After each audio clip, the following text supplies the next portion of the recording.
And there's about 12 to 15 wars, like what we really would call wars, like nation against nation, happening in the world today.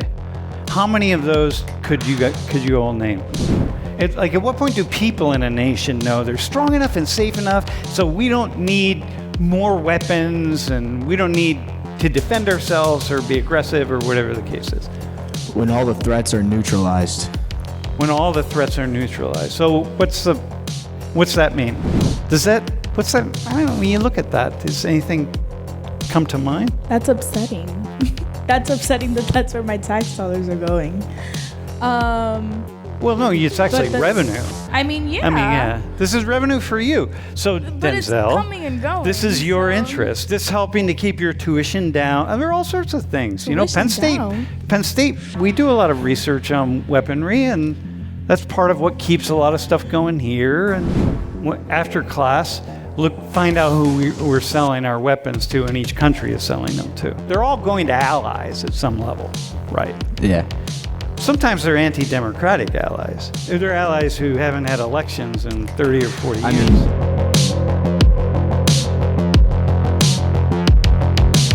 So we had the class on with the 3 volunteers from Iran. So once this bombing started, this war started in Iran, how often did you think about the 3 of them talking?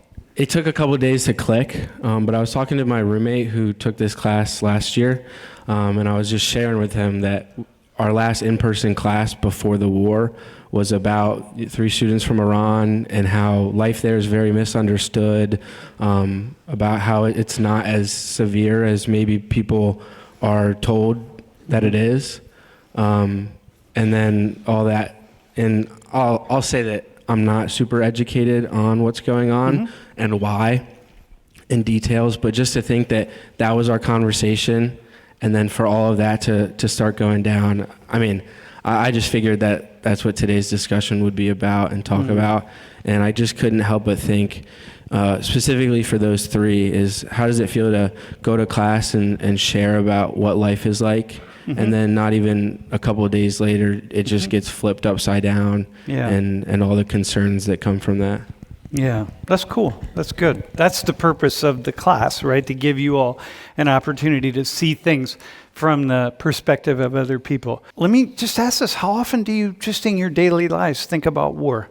Well, in some cases, I would say that we think about it much more when we see it on media. How about you? I would absolutely say, like, if I see it on Instagram or if I see it on TikTok, but I'm not directly affected by it. Of course, I see the decisions and the actions made by our current government, but it's not something that I'm actively being affected by, so I'm not really thinking about it as much as someone who is affected by it. Okay.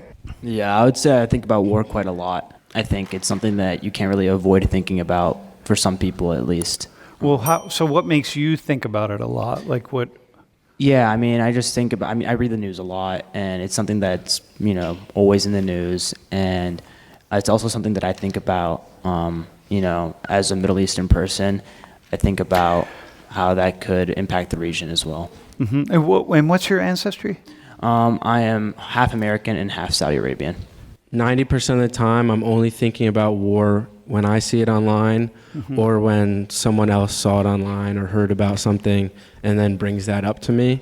And I think that's kind of intimidating, because then you're only thinking about it and your opinions are only going to be based on what you're seeing online. If you're not kind of actively seeking out doing your own research on it, or just going out of your way to learn about it more intentionally, rather than just waiting for it to come to you, if that makes sense. Okay. How common is war? Pretty common. What makes you say that? How do you get to that? I mean, on the news, like, there's always people killing people somewhere. And what makes you say that you think it's pretty common, though? So on the news, okay, but how many people are killing people somewhere? I mean, in like the grand scheme of things, not a lot, but like it's always going on somewhere. I mean, I think war is pretty common. I would agree. I don't think there's ever been a period of time where there's not been a war, at least. Maybe not as much war as there has been in the past, honestly, but still a lot of war nonetheless. Leslie Ann, do you agree with that? Do you have a different opinion? I would definitely agree. I would say that the smaller wars aren't talked about as much, but I would definitely say that war is pretty common. So let me ask you this. There's about 60 conflicts going on in the world that we would call like armed conflicts. They're fairly organized armed conflicts, okay? And there's somewhere between 12 and 15 conflicts that are kind of rooted in state-directed actions, okay? And there's about 12 to 15 wars, like what we really would call wars, like nation against nation, happening in the world today. How many of those could you all name? Could give you a solid 3. 3? Griffin, you'd say maybe 3? Hatan? Maybe a couple, like 4 or 5. Yeah. Yeah. Leslie Ann, same thing? Well, one is the Iran. Yeah, right? I would definitely say that one, but I can't confidently name more than that. Like. Yeah. Huh. Yeah. So here's my thought. Right. It's a relative thing. I mean, and I want to say this because I think it matters. War is actually pretty uncommon, really, from a sociological perspective. So you read the history books. We seem to break history up. If you take world history or whatever, we break it up into wars. But that's because it just gives us like bookmarks. Because there aren't other ways to bookmark history. I don't know, conflict, right? Like there's no conflict happening in this room. Everyone's just living life. You know what I mean? And like, people get along very, very well. Over the vast majority of human history, the vast majority of people, the vast majority of time are getting along. People get along really well. And there aren't many wars happening. I mean, really, there aren't many armed conflicts. There's not a lot of conflict, actually. I think it's really valuable to, when you're thinking about war, think about war as something that's pretty rare. Just like murder. Murder is rare. You see it in the headlines of the newspapers all the time, but you see it because it rarely happens. We only report news that is uncommon. We don't report, hey, everybody got along today and nobody killed one another. Isn't that amazing? No, we put those things out there. So keep that in mind as we go forward. To what degree is war inevitable? At every point in life, you're going to not have what you want. Okay. And I think that there's a difference between that happening at a personal level and that happening at a political level. Okay. And I think that it's much, much easier for you to come to a general consensus or for you to come to kind of a in-between with a much smaller group of people rather than an entire country or rather than an entire government. So I would definitely say that we have to think about the entire reason for the war. So we have to think about why is it happening, who are the people or the sectors involved. The instigators. Right. Yeah. We have to think about the instigators. We have to think about their political history. So have they been known for really trying to figure out the issue instead of going to war? And I think we have to think about whether there is an alternative outcome that is not an in-between. Okay, all right. I like that. That's a cool answer. How about someone else, man? It really just depends on how reasonable the two parties are. If you're just dealing with someone that's just not able to be reasoned with and they're just insane, I mean, violence becomes more of something that could happen. But I think if both parties are reasonable, can work something out with their words, and then can be a pretty rare thing. War is kind of what it gets to eventually, but I'd say it can start with any conflict. I think that humans, they really appreciate relationship, first of all, and so, who they relate to, their family, the people in their community, so that's huge for them. They're going to do whatever it takes to protect those people, and they're going to do whatever it takes for the good of those people, at least in their mind. Not that is necessarily true. And so that's the first thing. And then also they can be very selfish. We as humans can be very selfish. So I think that, you can work something out with words, but eventually you're just going to get to the point where you meet somebody who doesn't want to work it out with words, and they just want to be on top of the food chain. So you're going to just battle. And so eventually... when you say somebody, do you mean also nations? Yeah. Who want to be on top of the food chain? Yeah, nations who want to be on top of the food chain, and that can start with the leaders or just, the culture that they've built. Okay. And so they're going to try and take over somebody else, or they might try and put themselves above somebody else. But then that other side, man, they care about their people. They care about their families. Okay. They're going to do whatever it takes to protect them. And so, like you said, conflicts, there's way more conflicts than wars. Uh-huh. But I think that it's a similar idea, even if it's not officially a war. Who's responsible for war? I don't think you can pinpoint a specific, type of... Generally, I'd say governments. If you ask who's responsible for Are there any particular governments that you think about, like... I mean, throughout history, there's been many different governments that might have been more warmongering than others. Mm-hmm. So... When you think about war going forward, are you optimistic mostly, or do you lean more optimistic or more pessimistic? Like we could stop war. Like we human beings on the planet could stop war. I definitely lean optimistic. Uh-huh. I think it's possible. I think, war is inevitable in many ways, but it's also very avoidable. And so I think there is a way going forward. Mm-hmm. Do you have the idea that this current, just out of curiosity, this current war in Iran, is this one that you think is avoidable? Entirely, yeah. Uh-huh. At what point does a nation know that they are strong enough and safe enough? At what point do people in a nation know they're strong enough and safe enough so we don't need more weapons and we don't need to defend ourselves or be aggressive or whatever the case is? When all the threats are neutralized. When all the threats are neutralized. So what's that mean? Like anything that could affect us at home. Anything that could disturb our way of life. Okay, so that's us. And then how about your neighbor nation? How about that's for this nation here on this side of this blue line? And then how about the nation on this side of the blue line?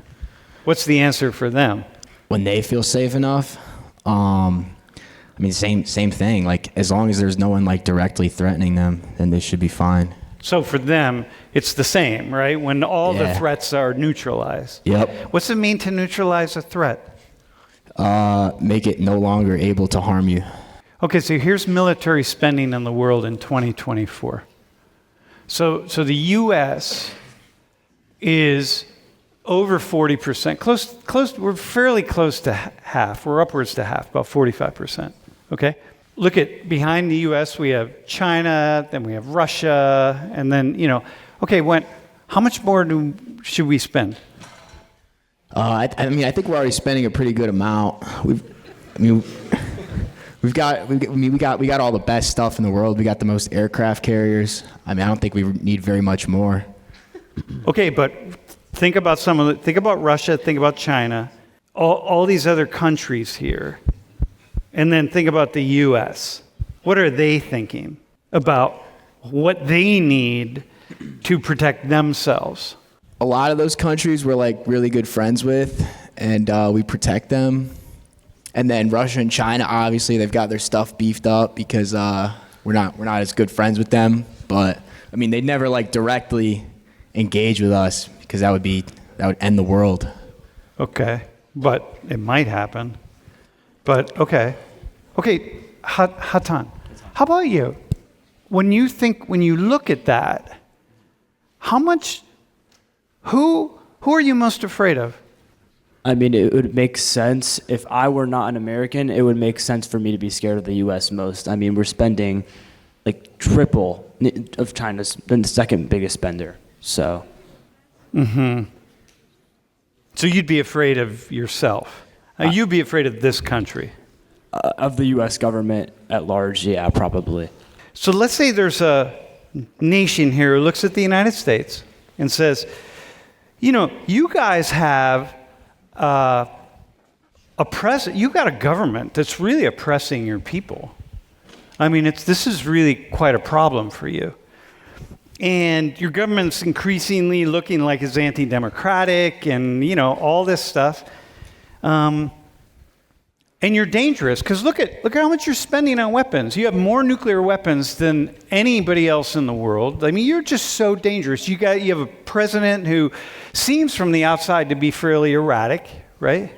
I'm not saying he's erratic, but we think that he is, and so okay, we're gonna bomb you, and not only that, we're gonna kill your president, and then they do. How are you feeling about that? Yeah. So when you asked that last question about at what point do you feel safe, my first thought was, or you worded it like, at what point do you stop? Yeah.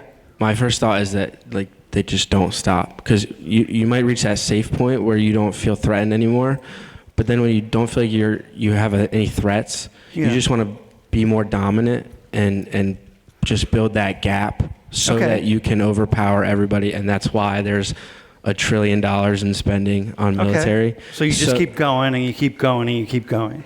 Yeah, I'm not saying that that's what you should do. No, I got you. That is clearly what is going on. It seems and to the be U.S. is kind of just saying like it's our way or the highway. So someone comes in here and they decide you're being oppressed and we're scared of you because you got these bombs and we don't want you to have them anymore. So we're going to attack you and we're going to kill your leader. How are you feeling about that?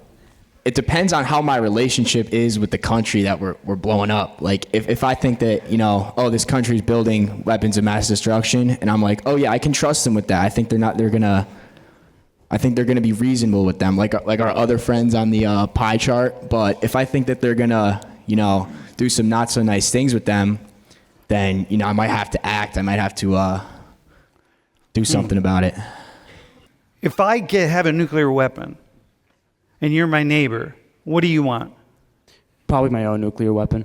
Okay, if I have 2, how many you want? Probably 2. Uh-huh. And if I have 500, what do you want? 500. I mean, it seems that way. Like, we're not invading North Korea. We're not going into North Korea. North Korea now suddenly, looks like they've developed the capacity to have nuclear weapons. No one's invading them, so it worked. It seems like it's working.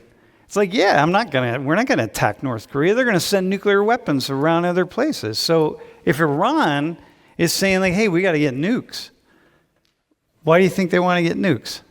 Probably for their own protection. Well, this is a question, right? Do you want them to have nukes?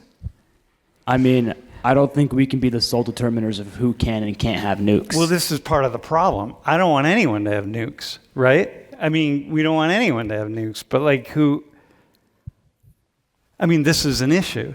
We already have a bunch of our own, though, so. Yeah, but we have too many. You could argue we have too many. I mean, one is too many. Like, if you think about it, the insanity of it. And I don't want anyone to have, I definitely don't want the Iranians to have nuclear weapons. That's not even a question. I don't even want them to have a tiny nuclear weapon. But at the same time, when I look at this military spending here, I'm like, well, you just keep you just keep going, right? And then where do you stop? When you look at that map up there, who do you think's most protected? United States of America. Definitely. Yeah, we're most protected. I mean, who's going to come after us? You know what I mean? You come after us. We have all these weapons. You come after us. And we're like, yeah, you're going to pay the price. So it works. I mean, that's not a question. So it's like, and if we had double that? I mean, diminishing returns, I don't think that would. I don't know. Maybe it might work twice as well. Donald Trump is saying, well, we're going to spend an extra $500 billion on the military. I'm like, well, all right, just keep spending. I don't know. I'm not one. That's above my pay grade. But the idea here is like, okay, so who do you think is most responsible for arming the world? I think that's a complicated question. It is a very complicated question, by the way. Because I think everyone's threatened by someone different, Yeah, exactly, dude. That's a really good answer. It doesn't matter. Bangladesh is wanting weapons not because of the U.S. They want weapons for other reasons. They want to protect themselves from somebody else. Pakistan, same thing. India, same thing. People sell arms around the world, okay? Leslie Ann, in those 5 years, your country was responsible for over 40% of the arms being sold around the world, which are many, many billions of dollars, I should add. That's you, my friend. That is you. You're a tax-paying American. So, weapons exporters. So not only are we building weapons for us, we're selling them around the world. So if you go back one slide, see all this spending on weapons? People are spending it. They're making their own weapons, but they're also buying them from other people. What's that? I don't know, when you look at that, does anything come to mind? That's upsetting. That's upsetting that that's where my tax dollars are going. Well, no, it's actually revenue. Yeah. This is revenue for you. So, but Denzel, it's coming and going, this is your interest. This is helping to keep your tuition down. And there are all sorts of things. Penn State, we do a lot of research on weaponry, and that's part of what keeps a lot of stuff going here. And okay, this is not anti-American. This is stuff that we need to think about as citizens. So it's all right. I don't know. Dude, I could make the argument that we should sell twice as much. That number 41.7 should be 51.7. Right? I could make that argument. We could all make that argument. It's just not, But we also have to take into consideration that because of things like this is why we are in the place that we're at as a country. So, if we didn't export this many weapons, would we still be at the same point that we are right now? That's a good question. Yeah. That's a really good question. I think part of that graph you got to take into consideration is who we're selling the weapons to. Like he said, it's a lot of revenue, and then the other thing is we're arming our friends in Europe. You look at these European countries; they carry American guns, they fly American planes. Do you know that? Yeah. Do you know who we sell it to? Our NATO, our friends in NATO. Yeah. Okay. Yeah. We're not selling F-35s to Sri Lanka. It's not. Well, actually, so here, this would be a question for you. When you get on after class, find out who we're selling our weapons to, and each country is selling them to. Right? Most of them, they're all going to allies at some level, right? Yeah. Sometimes they're anti-democratic allies. They're allies who haven't had elections in 30 or 40 years. We do advance our interests with selling weapons. Go to the next slide. So there's a whole bunch of folks, right? So Saudi Arabia doesn't. They're an ally. They don't have elections. Saudi Arabia's great, but they advance our interests. Pakistan. These are just importers. They're not necessarily the ones where we're selling most of our weapons. But, bro. Do you think it is in our best interest to sell even people that can become potential enemies weapons because it boosts our production, it boosts our economy, which leads us to being more stable? So maybe the question is, we think that war is the ultimate decision, but what if it's not a war that we're going to be fighting? So isn't it better that we fund other people's wars? Yeah, what if it's wars that we're not fighting? We're funding other wars from other people. Right now, Pakistan and Afghanistan are fighting each other. It's oh man, the Pakistanis, they just bombed this, what appears to be a hospital in Kabul. 400 people died. And probably, it's very likely those are weapons that we sold them.